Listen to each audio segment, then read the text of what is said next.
Quando a gente pensa na colonização das Américas, é comum ter uma imagem única na cabeça. Mas a verdade é que não foi uma história só. Foram, na verdade, duas narrativas que correram em paralelo e que acabaram criando sociedades com diferenças bem profundas. De um lado, a América Espanhola, do outro, a América Inglesa. Então, vamos mergulhar nisso. A grande questão que vai guiar nossa análise é justamente essa. O que fez com que esses dois projetos coloniais tomassem rumos tão, mas tão distintos?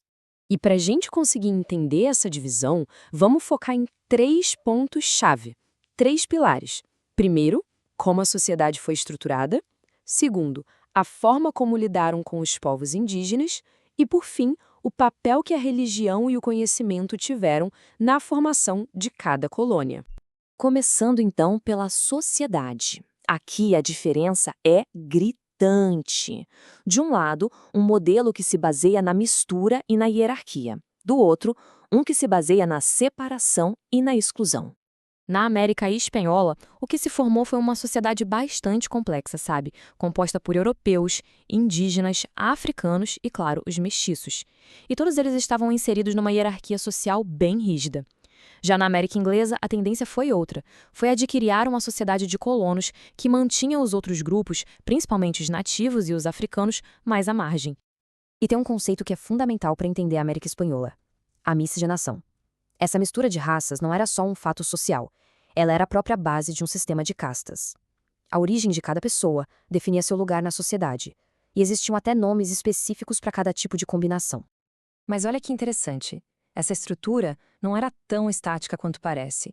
O historiador Alberto Flores Galindo nos lembra disso. Apesar de toda a rigidez do sistema, existia sim uma certa mobilidade. Tinha escravos que conseguiam comprar a própria liberdade, artesãos que enriqueciam. A realidade era bem mais dinâmica do que aquele estereótipo da pirâmide social que não se mexe. E na América Inglesa? Aquela ideia de que eram todos colonos ingleses, puritanos, também não é bem assim. É um mito. Esse gráfico aqui mostra isso de uma forma brilhante.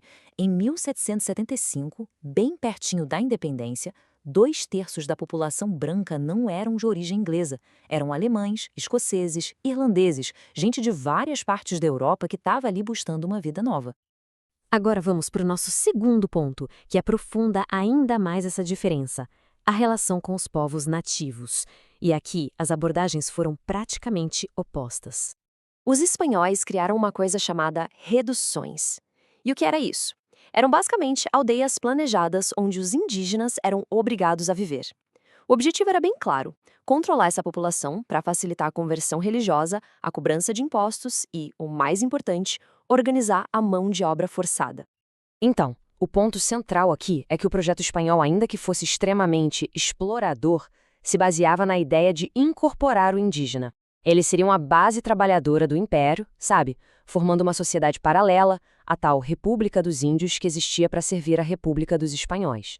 Já na América Inglesa, a justificativa era totalmente outra, e essa citação, nossa, ela diz tudo. Os colonos, principalmente os puritanos, se viam como um tipo de povo eleito chegando numa terra prometida. Nessa visão de mundo, os nativos não eram pessoas para serem incorporadas, e sim obstáculos que precisavam ser removidos da sua Canaã. Portanto, a estratégia inglesa foi, na maior parte do tempo, de exclusão.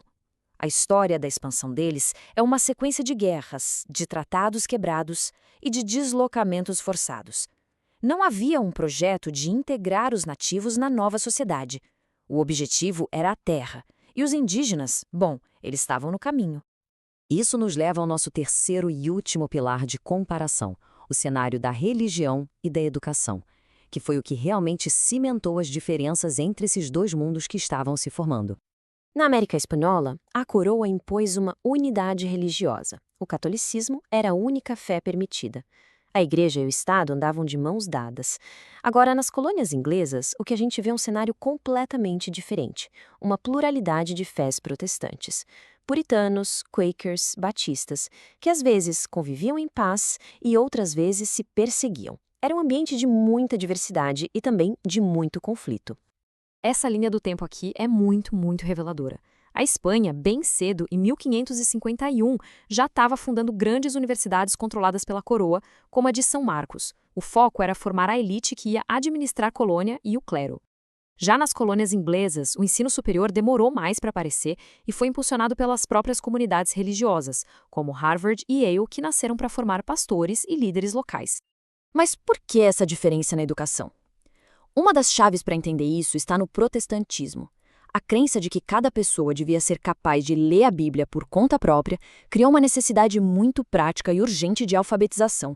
Isso acabou impulsionando a criação de escolas locais e fomentou uma cultura onde a educação, mesmo que não fosse para todo mundo, era muito mais espalhada desde o comecinho. Certo. Agora, se a gente juntar todas essas peças, fica muito claro que as escolhas feitas séculos atrás não ficaram no passado. Pelo contrário, elas deixaram legados profundos que continuam com a gente até hoje.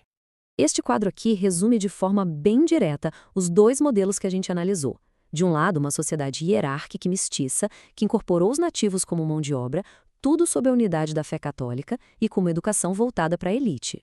Do outro lado, uma sociedade segregada, que empurrou os nativos para fora, com várias religiões diferentes e uma educação mais descentralizada. Então, o ponto crucial aqui é que essas decisões lá no início não foram meros detalhes históricos. Elas, na verdade, estabeleceram os alicerces de tudo que veio depois e ajudam a explicar muitas das diferenças que a gente observa até hoje entre a América Latina e os Estados Unidos. E isso tudo nos deixa com uma pergunta final para a gente refletir um pouco. De que maneiras esses legados coloniais, tão distintos, da estrutura social às relações raciais, passando pela cultura cívica, de que formas tudo isso ainda ecoa e continua definindo o nosso presente aqui nas Américas?